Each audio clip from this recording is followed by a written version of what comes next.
Boa noite a todos, a todas. Estamos iniciando o trabalho final da nossa disciplina DTE 098, Educação e Relações Étnico-Raciais, né, cuja professora é a doutora Janete Flor de Maio Fonseca.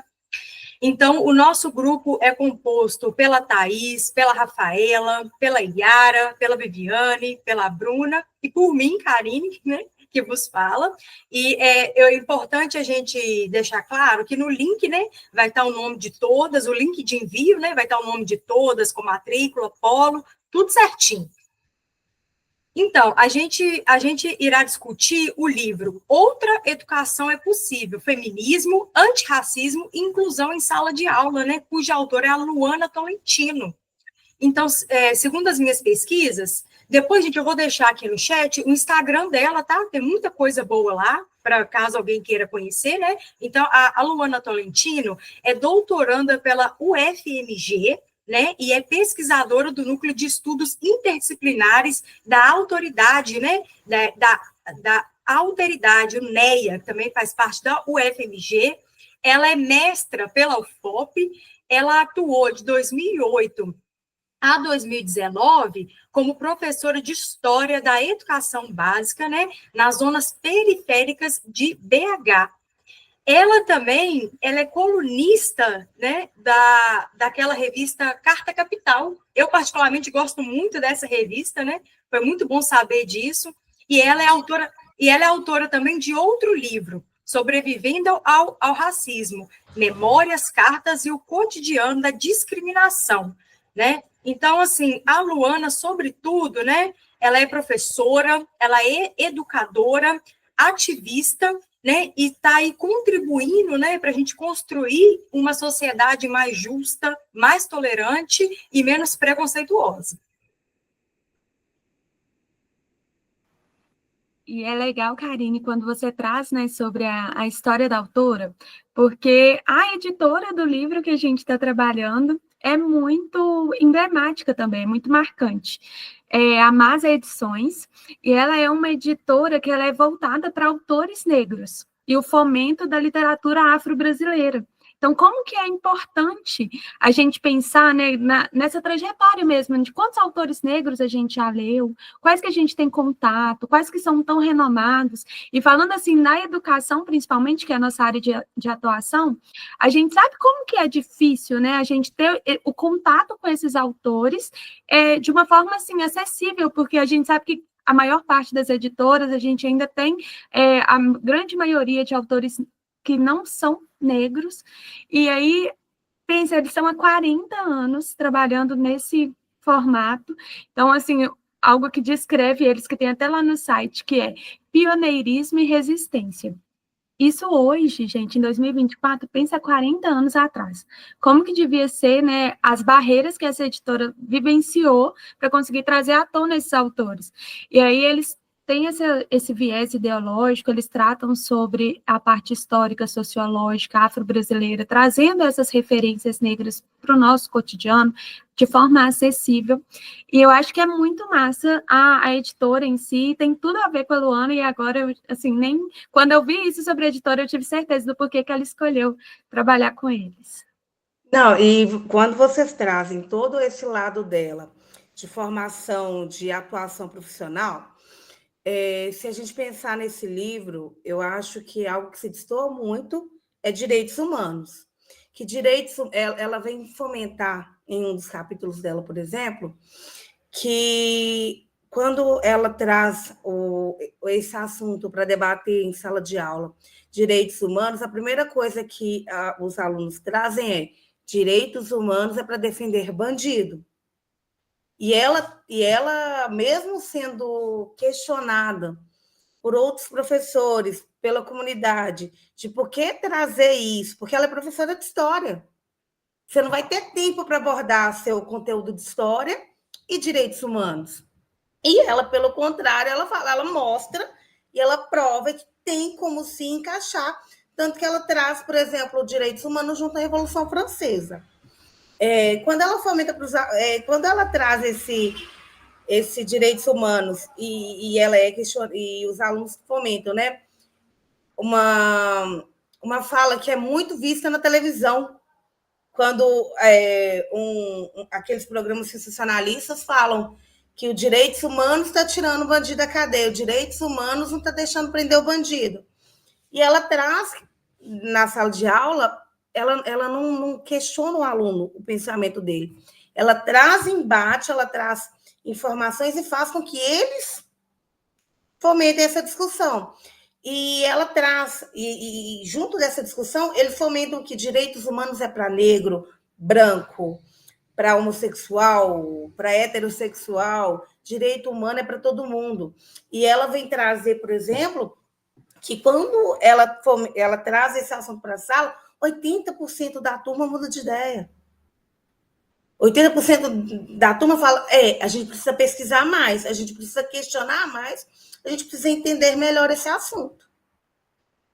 E então a gente precisa pensar nesse capítulo para a gente começar melhor o livro.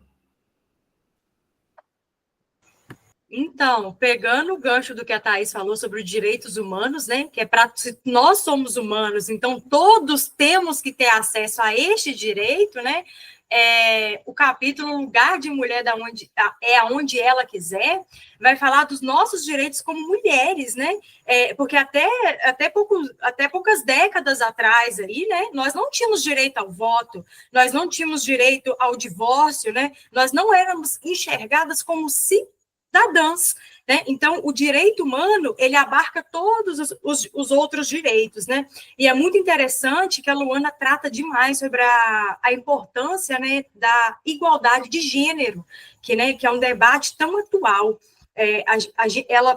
Ela faz esse paradoxo histórico ali no lugar de mulher onde ela quiser, que ela faz um plano de aula para a Revolução Industrial e traz esse assunto para a atualidade, né? Por exemplo, as mulheres na época da Revolução Industrial, elas lutaram por melhores salários, né? Melhores condições de trabalho também, né? A disparidade salarial, ela ainda é muito real. O livro foi publicado em 2018, né, onde evidencia que as mulheres, de forma geral, recebem 30% a menos comparado a homens brancos exercendo a mesma função. E para as mulheres negras, isso ainda é maior, né?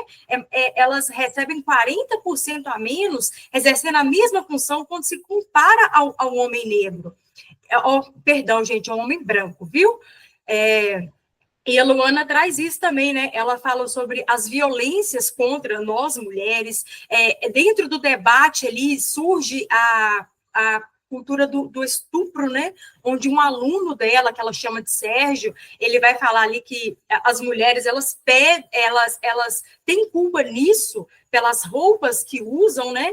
E, então, assim, ela trata de assuntos muito delicados mesmo. E ela fala para esse aluno que nenhum tipo de violência contra a mulher, nada justifica esse tipo de violência contra a mulher, né? Ela quebra, através do livro dela, na prática educativa dela, estereótipos. Ela mostra na prática que realmente outra educação é possível, né? Através de pequenos atos ali, né? Ela mostra que sim, outra educação é sim muito possível.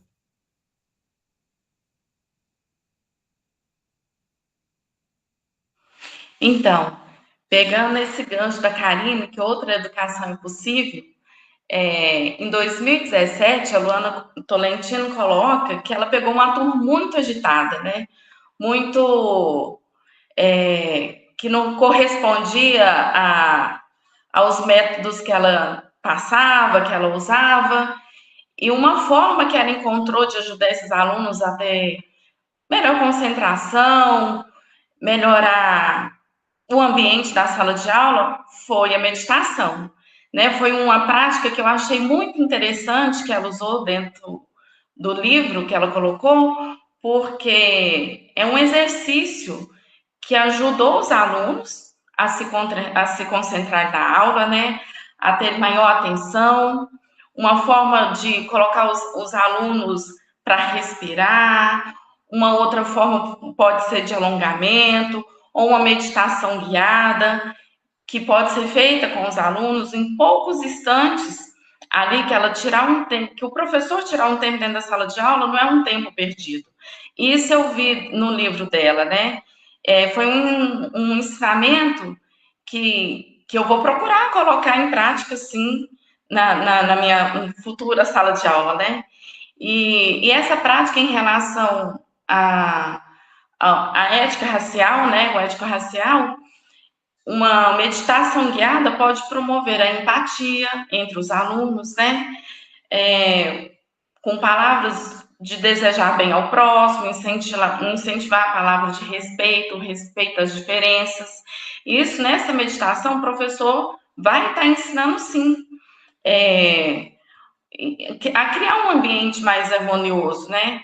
Um ambiente mais acolhedor, né? Então, é uma educação que, sim, é possível. É diferente, achei diferente, mas achei uma forma muito construtiva, né? Que é a construção do ser humano a partir da infância, da pequena infância. Isso agrega muito. E a criança leva isso para a vida. Então, Yara, sua fala me fez até refletir aqui sobre o assunto, o tema que a professora abordou. Ela trouxe a empatia para a sala de aula. Ela colocou um tema, o que eu gostaria que minha professora soubesse. Ela se colocou no lugar do aluno, dos alunos em sala de aula. Então, até pensei que, será que ela usou dessa técnica da calmaria, né, da meditação para calmaria, para ter tido essa indagação dentro de uma sala de aula, para ela trazer empatia para dentro de sala de aula? Essa empatia fez com que ela usasse uma metodologia de ensino em sala de aula, que ela procurou saber a realidade de cada aluno, tanto em sala de aula, quanto na vida cotidiana, na vida fora, né, da escola. Aí ela trouxe essa indagação, porque ela, na parte lá do livro que eu li, fala que ela trouxe essa indagação devido a ela ter visto que o ensino em sala de aula não estava sendo assim, como que eu posso falar? Não estava sendo assim tão interessante para os alunos. Aí ela procurou, com essa indagação, descobrir o que ela poderia fazer para trazer os alunos ali a interessar pelas aulas, sabe? Então, ela, diante dessa situação, ela tomou conhecimento da realidade de cada aluno de forma individual, e onde possibilitou ela entrar com uma metodologia que trouxesse esse aluno a ter interesse na sala de aula.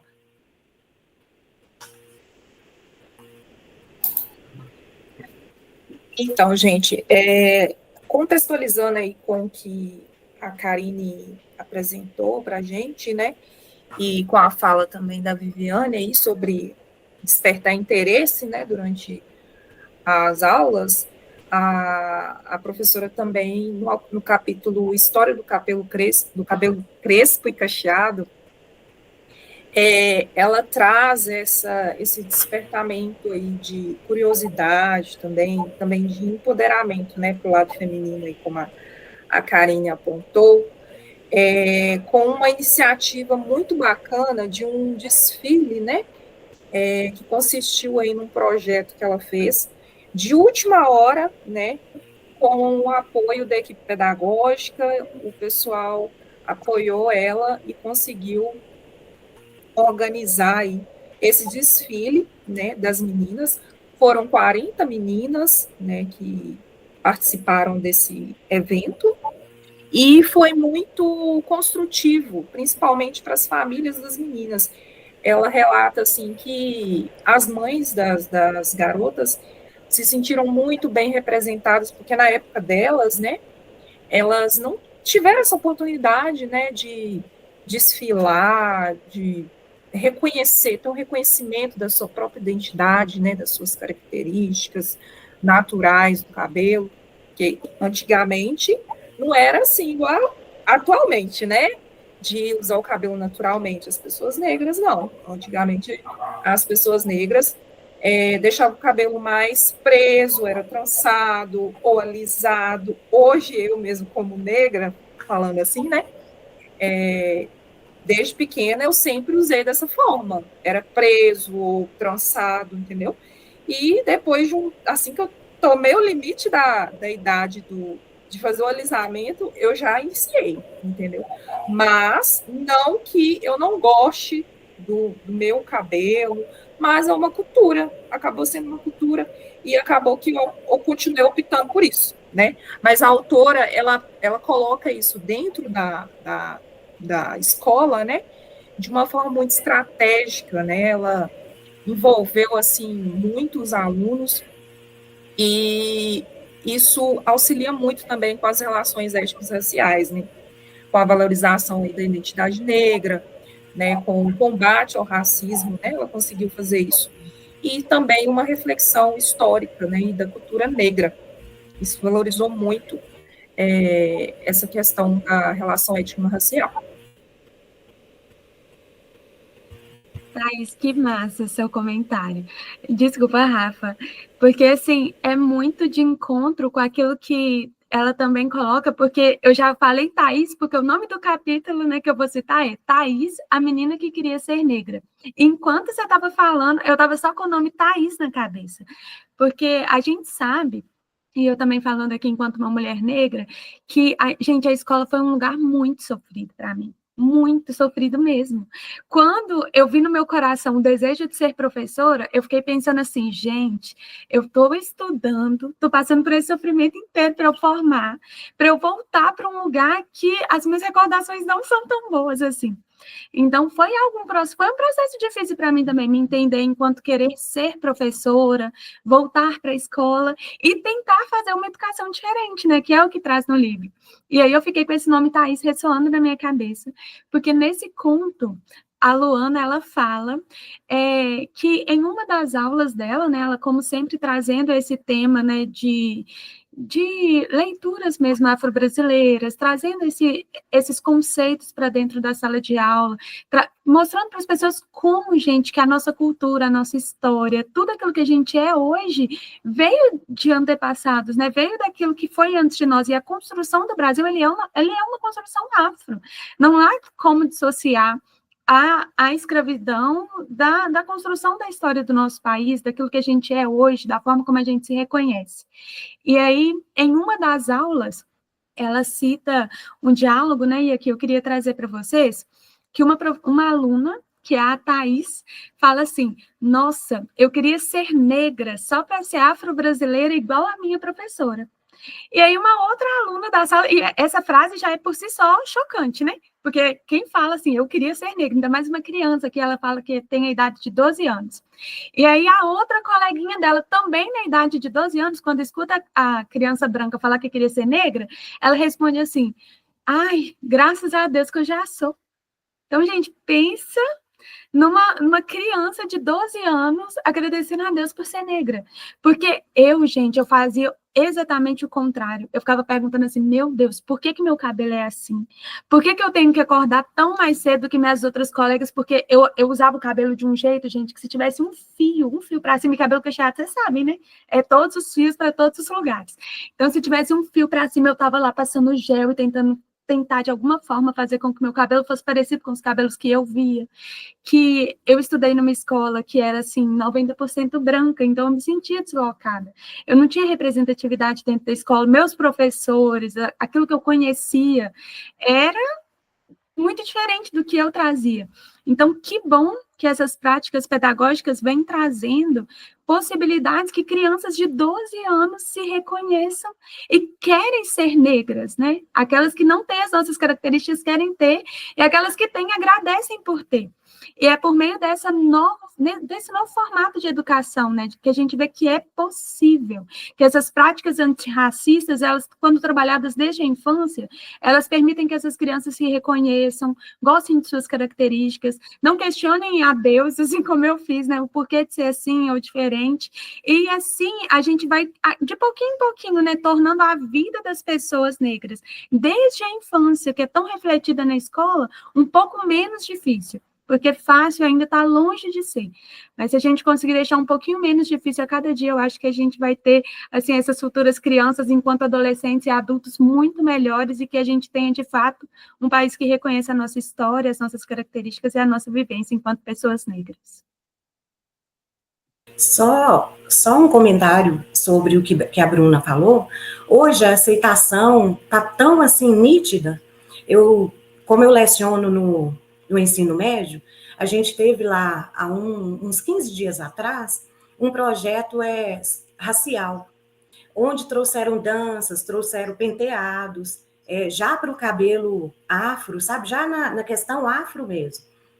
Gente, mas eu achei tão legal, foi assim exposto várias coisas, sabe, a respeito do racial, e eu deparo também em sala de aula, antes, igual a Bruna falou, tinha que pentear, né, para ficar lisinho assim, nem um fio para cima. Hoje, as meninas colocam o cabelo para cima assim, fazem tipo uma flor, colocam um laço vermelho, sabe, colocam uma tiara, a coisa mais linda, eu acho perfeito. Aí, essa semana, eu cheguei na segunda-feira, a minha aluna do 2º ano. O dela é aquele afro mesmo, que dá volume. Ela estava assim, ó, toda, sabe? E de batom vermelho, maquiada. Eu olhei assim e falei, nossa, mas que menina bonita. Então, isso está uma realidade hoje muito aceita, tá? Aceita em todas as áreas, não só do cabelo afro, não só cor de pele, né, que tinha aquela, não é exclusão, é mais ou menos isso. Hoje, já tem muita aceitação do afro, né, e eu acho muito legal, sabe, porque familiariza, né, que isso traz que a cor de pele, que a textura do cabelo não faz a pessoa, né. Que legal o seu relato, né? Que bom saber que, mesmo a passos lentos, a sociedade está caminhando para algo melhor. A gente está conseguindo, a passos lentos, evoluir enquanto ser humano, né? Porque a desigualdade racial, ela é nítida, ela é real. Então, que bom que na escola que você trabalha, eu fico muito feliz, de verdade, gente. Que bom que agora, né, a gente está conseguindo trazer essa representatividade, é a palavra, né? Que essas meninas, esses meninos negros, né? Que as pessoas negras do nosso país, que as pessoas indígenas do nosso país, né? Que qualquer tipo de minoria que é abarcada pelos direitos humanos de forma geral, que nós possamos, né? Caminhar cada vez mais para isso que a nossa colega trouxe aqui. Eu penso que vocês falaram eu vi 2 palavras em tudo que vocês falaram: empoderamento, que é quando você me fala que ela com aquela cabeleira toda, ela se sente, e representatividade. Porque se você não tem alguém te representando dentro do ambiente escolar, na televisão, se você não tem um médico, se você não tem um dentista, se você não tem um psicólogo, se você não tem pessoas como você em sua área, aquele local parece não te pertencer. E é tão interessante que eu linko assim. Primeiro, como uma professora de história, ela tem uma visão tão ampla de uma educação. E a autora, ela fala em um dos capítulos dela assim, olha, infelizmente, os professores, por receberem pouco, eles precisam se dobrar, fazer 2, 3 escalas de educação para conseguir formar salário. Como eu, como professor, trabalhando em 2, 3 escolas, vou ter tempo para me preparar para ser uma boa professora. Então, é muito lindo a gente querer uma educação de qualidade se a gente não fomenta os professores a fazerem isso. Como que eu vou fazer se eu não estou conseguindo pagar a minha conta? Se eu não consigo ver minha família, se eu não tenho tempo para entender como que a sociedade está mudando, para eu acompanhar a sociedade. Porque se eu leciono com gente, eu tenho que acompanhar a sociedade. Eu tenho que estar preparada e apta para trazer o que está acontecendo na sociedade para dentro da sala de aula. E eu acho que ela está sendo fenomenal, porque imaginar, tem uma uma aula de história, abordar tudo que a gente está falando aqui é essencial, é fora de série. E é aquela assim, é como eu quero ser, é a docente que eu quero ser. Como assim, como que eu não conheci essa mulher antes? A gente está no último período da faculdade e agora que a gente está conhecendo uma mulher dessa, gente. Você está sendo? E tem um capítulo que eu gostei muito dela, que é o Encurtando Distância, que ela percebe, olha, em uma das conversas que ela estava tendo com uma professora, ela tem a ideia de trocar cartas entre o município, acho que de Ribeirão das Neves, posso estar errada, mas eu acho que é Ribeirão das Neves, com uma das cidades de Moçambique. Aí, primeira coisa, ela se depara assim, Moçambique tem dificuldade de enviar carta. O sistema de correio lá é muito difícil. Como que eu vou fazer a carta dos alunos de Moçambique chegar aos meus alunos? Aí tem que entrar em contato com o consulado, explicar o consulado e conseguiram fazer com que o consulado levasse as cartas. Os próprios alunos de Ribeirão das Neves não acreditavam que as cartas iam chegar. E eles fizeram até ela prometer que isso ia acontecer. Prometer, pensa algum... Professora, você promete que a carta vai chegar? Pensa aluno, você falando um trem desse. E ela aborda isso de forma muito leve. Ela conseguiu criar isso e ela achou tão interessante que ela não ficou somente nas cartas. Ela criou, inclusive, um documentário, que, por sinal, gente, vamos assistir. Vou descobrir onde tem, vou compartilhar com vocês depois. E gravou. E os alunos ficaram assim, professora, que agora vão filmar outra coisa. Que bom que estão vendo algo bom aqui. Porque acho que dias anteriores tinha acontecido tiroteio, algum aluno foi baleado minutos antes da aula começar. Então, é uma outra realidade, uma outra percepção do próprio ambiente. Agora, uma coisa indagou a autora, e a gente teve estágio, então, mesmo que a gente não dê aula, igual a Viviane dá, a gente já teve contato com o campo da educação. Então, a gente tem um pouco dessa vivência de sala de aula. Ela vem indagar assim, pediu os alunos de Ribeirão das Neves enviar uma carta e de Moçambique enviar. Nessa conversa, o que ela notou? Os alunos, eles transpassavam outro ambiente. Eles falavam que não tinha tiroteio, que o lugar era lindo, que tinha paz, que era bem estruturado. E ela percebeu isso das duas realidades. O Ribeirão das Neves, o local que tem a escola, é um local violento, e onde está a escola de Moçambique é violento.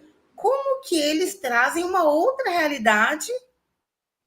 Como eles não perpassam a realidade do ambiente onde eles vivem para o outro? Entendeu? Eu estou entusiasmada com essa autora. E eu quero ouvir mais. Então, a fala da Thaís, ela vai de encontro com uma coisa que a Luana cita no capítulo Por uma Educação Feminista, né? Ela faz uma crítica, assim, ferrenha a como que a percepção da escola pública comparada à escola privada. Por quê? Porque a Folha de São Paulo soltou uma matéria sobre os coletivos feministas formados por estudantes do ensino médio da Escola de São Paulo. Em contrapartida, né, existe o projeto na escola... Gente, deixa eu olhar o nome da escola aqui. Escola Estadual Clemente Quaglio, coordenado pela professora Dayana, que é sobre mulheres negras, importante da nossa história. E esse projeto, coordenado pela professora Dayana, não ganha a mesma repercussão que o da escola privada. Por quê? Porque a visão que a gente tem da escola pública é essa, é um lugar de violência, é um lugar onde a educação é muito ruim, né? E, infelizmente, isso é uma realidade. A própria Luana fala que ter acesso à educação de qualidade no Brasil é um privilégio, e como a Thaís falou, né? Os alunos não tiveram coragem de falar a verdade sobre a escola. Por quê? Porque eles se sentem envergonhados, né? Porque a nossa sociedade, ela é separada por classe, né? E as pessoas das classes baixas, elas se sentem envergonhadas por pertencer a essa classe. Então, quando a escola pública passa no jornal, né, pelas grandes mídias hegemônicas, a escola pública ela só aparece assim, quando um aluno atirou em não sei quem, quando o aluno bateu no professor, o aluno matou não sei o quê, porrada daqui, pancadaria dali, como a Thaís falou. E ela critica isso, assim, de forma ferrenha. O porquê que o projeto Mulheres Negras, importante da nossa história, acontece numa escola estadual de São Paulo, não tem a mesma notoriedade, né, a mesma repercussão do que o projeto lá da escola privada. Por quê? Qual é a forma que os meios, né, que os jornais, a mídia hegemônica noticia a escola pública? Isso vai, e eu vi, né, na explicação da Thaís, eu vi como é que isso casou, né? Uma coisa casa na outra, assim. É difícil, gente. É difícil. Então, como eu trabalho em escola pública do Estado, né? Então, lá a gente depara com realidades totalmente diferentes de cada aluno, né? Esses dias mesmo, tem uma disciplina que eu aplico lá para os meninos, esse é dos terceiros anos, que é o preparação para o Enem. Gente, é cada coisa que você escuta. Tem aluno que fala assim, ó, que aí eu incentivo eles a fazerem uma faculdade, porque são alunos do terceiro ano, né? Último ano de escolaridade deles. Aí eu incentivo, gente, vamos fazer uma faculdade, vamos procurar. Aí eu dou projeto de vida também, eu incentivo eles a procurarem uma profissão que lhes agradem, né? Mas o que a gente escuta de aluno falar, não, eu não tenho condições, eu sou pobre, dona, como que eu vou fazer uma faculdade? Como que eu vou fazer um ensino superior? Aí eu trouxe para cá, ó, a pobreza não pode tirar da gente o direito de sonhar. Isso aqui, esse tema, eu vou tirar ele e eu vou abordar em sala de aula com os alunos lá, porque eu achei super interessante. E aqui a autora, ela relata que um aluno dela mencionou que ele seria tipo servente de pedreiro, né? Aí ela fala, não que não seja uma profissão, que é uma profissão digna, mas que pelo fato de ser pobre, não tira o direito dele lutar por condições melhores de vida, de salário, condições de estudo, né, de fazer uma faculdade, uma coisa assim. Aí ela fala, ela incentiva os alunos a buscarem melhoria de vida, a buscarem pelos seus sonhos. E ela enfatiza isso, não precisa apegar na pobreza para não ser ninguém na vida. Você tem o direito de ser alguém na vida. Eu achei super interessante, e eu vivo isso lá na escola, né? Porque, gente, o que tem de aluno que reclama, o que tem de aluno que fala, dona, você acha que eu estou aqui como? Eu estou aqui pela misericórdia do meu pai, entendeu? Eu não consigo trabalhar, eu não tenho como trabalhar. Tem alunos que moram na zona rural, eles têm o pensamento bem além de certos que moram na cidade, sabe? Fala assim, pelo fato de ser mais difícil o acesso à escola, ser mais difícil, e estão lá buscando melhoria. E certos que moram em cidade, não, eu não consigo, eu não posso. A palavra deles são assim, sabe? E isso deixa a gente triste, porque é uma realidade que a gente não quer para o aluno. Porque eu estou ali dando aula, eu estou incentivando, façam o Enem, façam uma faculdade, é para eles terem melhorias, né, em vida, né? Não é para ficar ali, estudei, fiz ensino médio, vou ali capinar um lote. Não, não que não seja digno. É um serviço, é um trabalho digno. Mas se ele pode sonhar. Aí teve um aluno meu que falou, eu dei uma atividade para eles colocarem os sonhos que eles têm, tanto na vida profissional, quanto na vida pessoal e na vida escolar, né? Acadêmica. Um aluno simplesmente virou para mim e falou assim, dona, eu não tenho sonho. Em nenhuma área dessa aqui que a senhora colocou, eu não tenho sonho. Gente, eu olhei para ele assim, como assim, você não tem sonho? Não, eu não vou viver muito tempo. Eu estou aqui porque meu pai mandou. Olha a resposta que esse aluno me deu. E isso entristece a gente, sabe? Porque a gente, como professor, a gente sofre. A gente traz para a gente aquela realidade do aluno, você entendeu? Então, não são incentivados em casa pelo visto, sabe?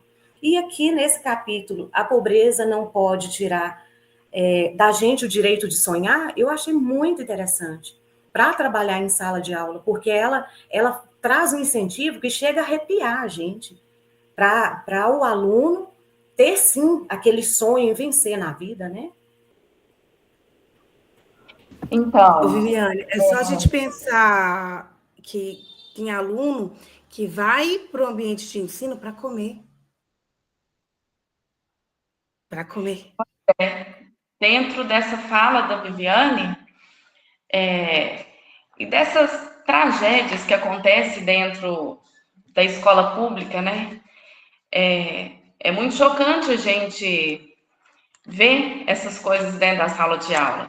Um fato que aconteceu no meu estágio foi assim, numa das salinhas que eu passei, só tinha crianças brancas, de cabelo lisinho, e aí eu cheguei, no terceiro dia que eu fui lá naquela sala, uma menininha teve coragem e falou, tia, deixa eu pegar no seu cabelo para ver se é de verdade.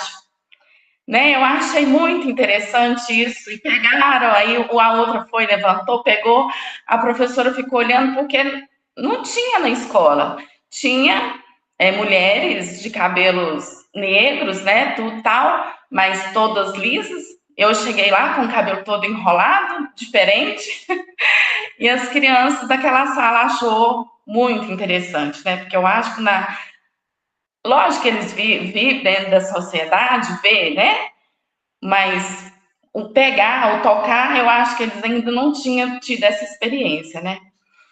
E abordando um dos tópicos, voltando na meditação, ela também coloca, a Luana coloca no livro, que a meditação salva e cura. E realmente eu acredito nisso, porque o fato dela, que ela coloca no livro, que ela pedia para os meninos respirarem, se acalmarem, dar aqueles minutos, acho que ia aliviando a raiva, né? A tristeza, reduzir o estresse também da professora dentro daquela sala de aula e dos alunos. E aí eu pensei num exemplo.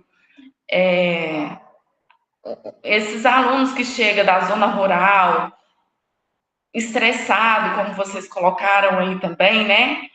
Pelo um caminho longo também, que às vezes demanda um tempo de chegar até a escola, às vezes sai cedo, chega com fome nessa escola. Eu vi essa realidade também numa das escolas que eu passei.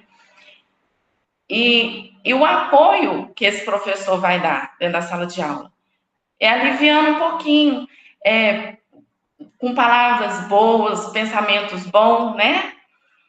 E aí eu pensei, na hora do recreio, né? O que acontece? As crianças correm, suam, às vezes brigam, às vezes um fala uma palavra que desagrada o outro, né? E aí, como que essa professora vai agir dentro da sala de aula na hora que esses alunos chegam, tudo agitado? Então é a hora dela ter uma paciência, tirar uns minutinhos, né? Para que aquele ambiente volte a ter uma harmonia, né? Então, a meditação, nesses casos, às vezes levar a criança para um lugar calmo, leve, com palavras boas, né? Pode transformar vidas também. o ambiente, vidas, e é um hábito que eu já falei, retorno a falar, que eles podem levar para a vida, levar para dentro de casa, dos seus lares, né? E é isso. O livro dela nos ensina muito, muito mesmo, a refletir sobre como a sociedade tem agido, né? É isso aí. Yara, você me fez lembrar, eu dou aula para educação infantil também, uma sala, uma turminha de 2º ano, do fundamental. Aí eu cheguei na sala, gente, esses meninos estavam subindo em carteira e aquela loucura e tal. Aí eu olhei assim, falei, gente, todo mundo levanta, vamos fazer uma coisa agora para todo mundo acalmar. Abre os braços. Abriram. Agora faz assim, Jesus me abraça pela esquerda, Jesus me abraça pela direita, ele me abraça todinho. Dona, eu nunca fiz isso, tia, eu nunca fiz isso. Falei, vamos fazer novamente? Aí eles fizeram, sabe? Gente, foi uma meditação, Yara, porque eles acalmaram, sentaram, eu falei, vamos fazer a oração agora para Deus abençoar a nossa aula, abençoar o nosso dia.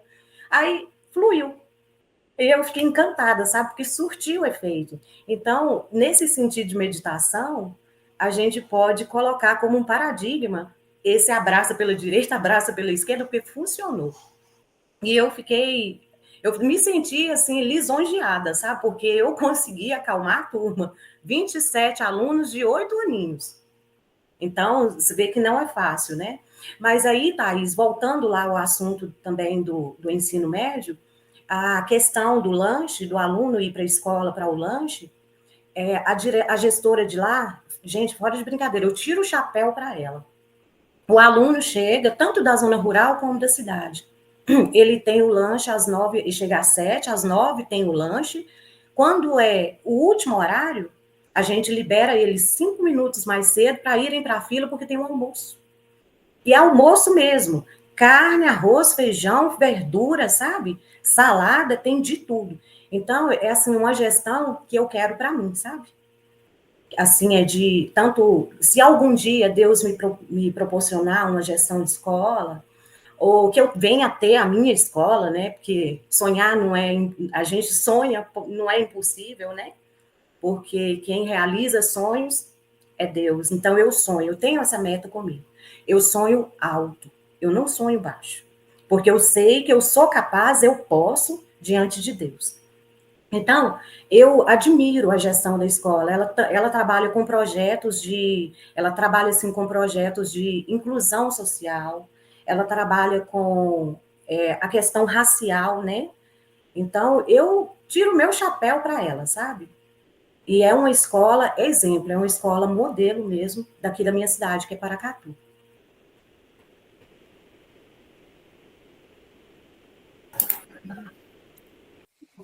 É isso aí, Viviane. Você falou aí sobre inclusão, né? E eu tô lembrando aqui de um capítulo que a autora fala lá sobre, ele chama Aulas em Círculo, para que ninguém fique invisível. E nesse capítulo, ela fala que ela começou, né, a aula com uma proposta diferente. Ela queria sair do tradicional, assim. Ela queria fazer com que os alunos tivessem uma conexão maior, sabe, durante a aula.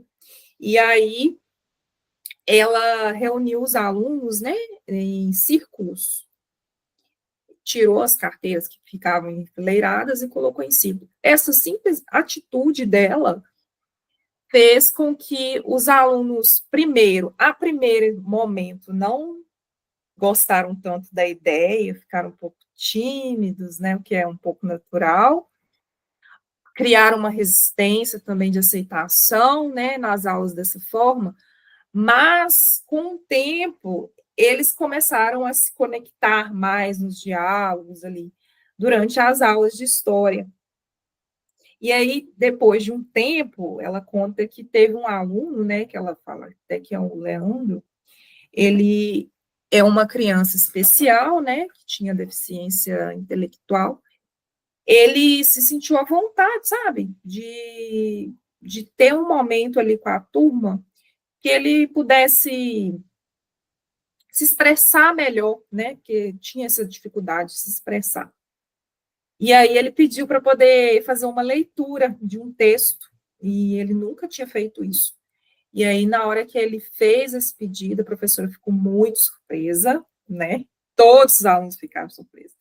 Ele fez a leitura, e no final, a professora conta que ela se emocionou muito, porque ele fala que ele se sentiu incluído, né?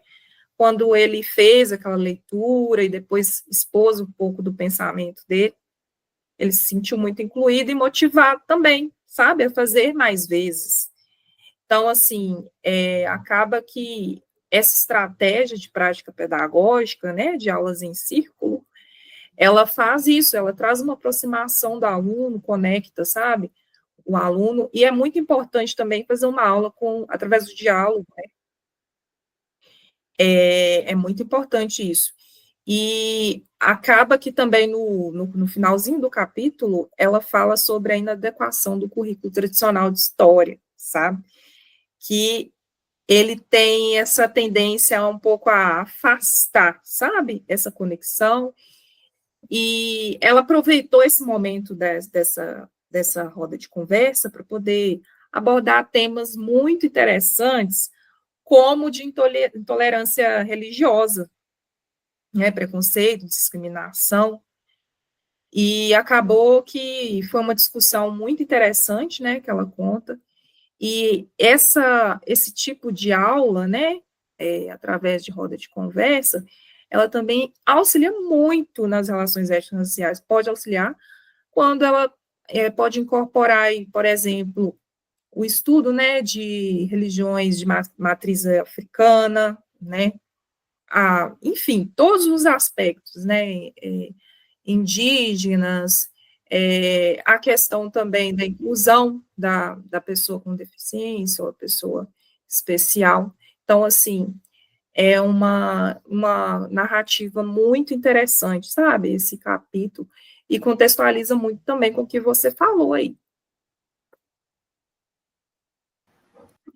É muito legal, né? Pensar que uma simples mudança na sala de aula, que é só trocar as cadeiras de lugar, surta, assim, tantos efeitos. E aí vai de encontro também com outro capítulo que eu me recordo, que é também uma prática pedagógica, né, que foi adotada pela Luana, que foi trabalhar com eles sobre o conceito das favelas, do aquilombamento, de como que as pessoas negras, né, supostamente foram libertas por uma lei, né, que deu a elas a liberdade, né, o direito de escolher para onde ir e vir, e de certa forma, elas ainda continuaram presas, porque elas tiveram uma liberdade, mas é uma liberdade condicionada, porque onde hoje que está a população negra? Está sempre à margem da cidade, tem sempre um canto, né? Tem um bairro que é um bairro periférico, tem uma situação na favela, tem uma comunidade que é afastada, e ali ele se torna meio que um quilombo mesmo, né? Que a gente percebe que as pessoas, elas são negras, é uma realidade muito diferente, talvez, do que a realidade de outros bairros e comunidades e escolas que são escolas brancas. E isso vai de encontro com o que a Karine e a Thaís trouxeram nos capítulos que elas comentaram, quando elas falavam assim, que as crianças, elas tinham um pouco de vergonha, né, de falar a realidade que elas viviam, da forma onde que era a escola, a cidade, a violência, a situação periférica que eles estavam ali. E aí, nessa metodologia, a professora ela escolheu trabalhar com a música que é de 2 cantores de rappers, né, do Rio de Janeiro, e a canção ela se chama Rap da Felicidade. Gente, e é uma canção assim que todo mundo já ouviu, porque não adianta, quando começa assim, eu só quero ser feliz, todo mundo sabe que é andar tranquilamente na favela onde eu nasci. E aí imagina essa prática dentro da sala de aula na escola, e trabalhar a favela, esses pontos que são hoje, a gente sabe que é a maior parte, infelizmente ainda, de pessoas negras, e trabalhar a favela com o olhar das pessoas que estão na favela. Porque quando a gente escuta essa frase fora do contexto da música, eu só quero é ser feliz e andar tranquilamente na favela onde eu nasci. Ele não quer ser feliz num bairro de rico, ele não quer ser feliz numa escola afastada daquilo que é a realidade dele. Ele quer ser feliz na favela, que é o lugar onde que ele se encontra, o lugar onde que mesmo com a violência, mesmo com a periferia, mesmo com tantas coisas negativas, o olhar daquela criança, que é refletido também nas cartas, como a Thaís trouxe, ainda é um olhar de um lugar bom para se estar. Um lugar onde que eu me reconheço, onde as pessoas são parecidas comigo, têm as mesmas características que eu, entendem a situação que eu vivo, porque, gente, é muito ruim a criança viver afastada daquilo que ela se reconhece. E aí, quando ela traz essa pedagogia, né, de trazer o rap da felicidade, a narrativa, né, depois que vocês tiverem a oportunidade de ler a letra, porque a gente escuta muito esse trecho, né, e aí eu fui debruçando mesmo nos versos. E aí tem uma frase que me tocou muito, porque é parte da canção, e aí fala, né, o povo tem a força, mas precisa descobrir. Se eles lá não fazem nada, faremos tudo aqui. E é isso, a visão que a gente tem da favela, que é a visão que trazem para a gente, né, nas notícias, nas reportagens, a visão que a gente tem é uma visão branca, que a favela é aquele lugar perigoso, que ninguém pode entrar lá, que é um lugar que é marginalizado, que todo mundo lá, a visão que a gente tem é que todo mundo lá é infeliz e vive com medo o tempo inteiro e não tem pontos felizes dentro daquela situação. Então, quando a gente escuta que eu só quero ser feliz e andar tranquilamente na favela onde eu nasci, a professora trouxe essa reflexão na sala de aula e a parte mais, assim, que mais me despertou é que ela propôs ainda a gravação de um vídeo que eram as pessoas, né, que ela trabalhava numa escola periférica da favela, as pessoas demonstrando a favela com o olhar delas. Então, na favela tem, gente, lugar bonito, tem lugar tranquilo, tem lugar gostoso de se estar, lugares que é bom de se conhecer. Então, talvez quando os alunos colocam lá nas cartas dele, né, e fala que lá é um lugar bom, a gente ainda estranha, né? De ouvir, de ver, mas é possível. E é isso que a gente tem que querer, né? Que as crianças e os adolescentes e as pessoas negras e quem mais morar nesses lugares independente de onde quer que seja, que possa se reconhecer e que possa ser feliz onde que veio.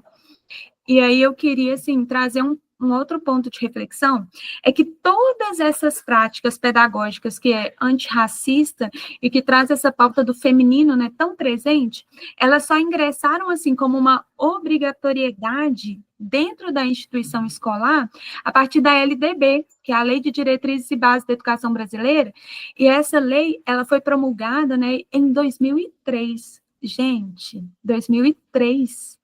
Olha, tipo assim, antes de 2003, esses temas não eram falados, ou se eram falados, porque eles não eram obrigatórios, e a gente sabe que dentro de um currículo escolar que é tão extenso, a gente que vem da educação, a gente sabe que a gente tem tantos assuntos que são obrigatórios e que tem que se percorrer, que você tentar encaixar alguma outra coisa ali que não está dentro desse contexto obrigatório é quase impossível.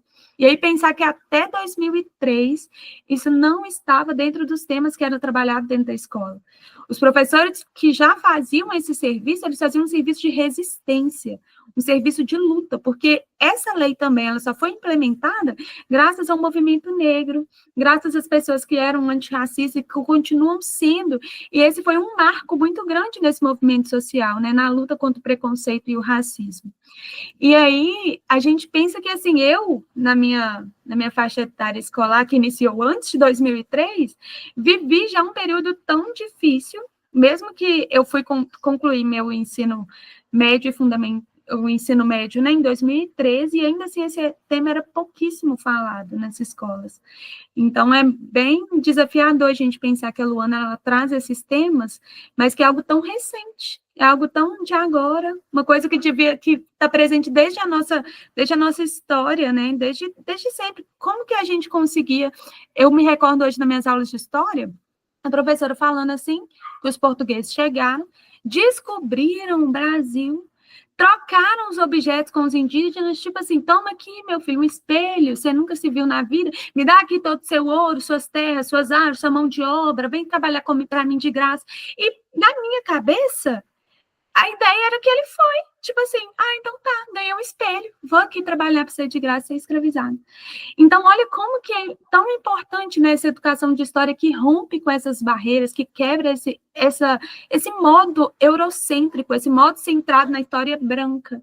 E é muito importante, assim, eu queria ressaltar mesmo como que a Thaís trouxe, né, como que a gente não conheceu isso antes, como que num término de uma graduação a gente teve a oportunidade de conhecer, e que bom que teve, né, ainda que no término, e que a gente possa, de fato mesmo, ter, assim como a Luana traz as ideias, né, de uma outra educação possível, que a gente que está formando agora sejam, né, novas luaninhas aí em cada lugar que a gente está, que a gente possa levar, de fato, essa pedagogia e transformar essa educação, que não vai ser fácil, vai ser a passinhos de formiguinha, mas que a gente possa mesmo trazer essa pedagogia diferenciada, essa pedagogia que vai tanto ao encontro, né, daquilo que o Paulo Freire fala, que é a pedagogia do oprimido, aquilo que a gente levanta e que as nossas vozes sejam, de fato, caminho para essas crianças prosseguirem. Thaís, seguindo sua fala aí de sentir bem no lugar em que eu nasci, né? Eu morei 14 anos fora daqui. A minha cidade chama Paracatu, é uma cidade histórica. Vocês já ouviram falar da Dona Beija? Que ela morava em Araxá. Ela morou aqui, minha vizinha, pertinho de mim aqui. Eu moro em um bairro que é divisa com o bairro onde concentra os negros da cidade. É um bairro ligado ao centro que chama Santana. Então, quando eu morei fora, aí o pessoal perguntava, nossa, você veio de onde? Vocês estão vindo de onde? A família toda assim, de Paracatu. Uai, mas como que você é de Paracatu se você não é negra? Porque a história de Paracatu é negra. Quem construiu a Paracatu foram os escravos negros. Então, o pessoal, eles têm essa ideia de quem mora em Paracatu não pode ser branco. Você entendeu? Já é assim, para mim é um ato racista. Entendeu? Aí o moço fez esse comentário, mas eu tenho orgulho da minha cidade. A minha cidade é uma cidade histórica, é uma cidade linda, uma cidade maravilhosa. Aqui pertinho tem vários pontos turísticos, sabe? Construído por negros. Aqui, eu acho que a gente falou muito, a gente falou bem, e a gente falou sobre uma coisa, direito humano, direito de ser gente, direito de ser quem a gente é, direito de ter educação, de ter representatividade, direito de você ter comida, de você poder ter o cabelo da forma que você quiser, ter seu corpo da forma que você quiser, ser mulher, ter direito igual. A gente não está pedindo, a gente fala, o preto não quer ser melhor que o branco, a mulher não quer ser melhor que o homem. A gente só precisa de ter os mesmos direitos. E isso tem que, primeiro, ir além da Constituição, vir para a prática. E quando você pensa que uma professora de história consegue trabalhar tudo isso que a gente já abordou aqui em uma aula, em um conjunto de aulas, e ainda manter... Porque a gente, quando pensa na nossa escola antigamente, pelo menos a minha, era repassar conteúdos. Apenas repassar conteúdos. E essa autora vem trazer uma nova abordagem. Agregar conteúdo ao contexto. Agregar esse conteúdo a quem eu forneço a fomentação do aprendizado. E isso vai trazer, primeiro, uma aprendizagem de maior qualidade, porque o aluno ele entende o que ele está estudando, ele trabalha coisas que pertencem ao seu cotidiano. Então, não estou falando de algo que aconteceu há 200 anos, não. Eu estou falando de algo que aconteceu há 200 e às vezes está acontecendo hoje. Só mudou a forma que isso está acontecendo. Porque se eu enxergo a sociedade de antes, eu enxergo sem venda nenhuma. Hoje as coisas estão veladas. Entendeu?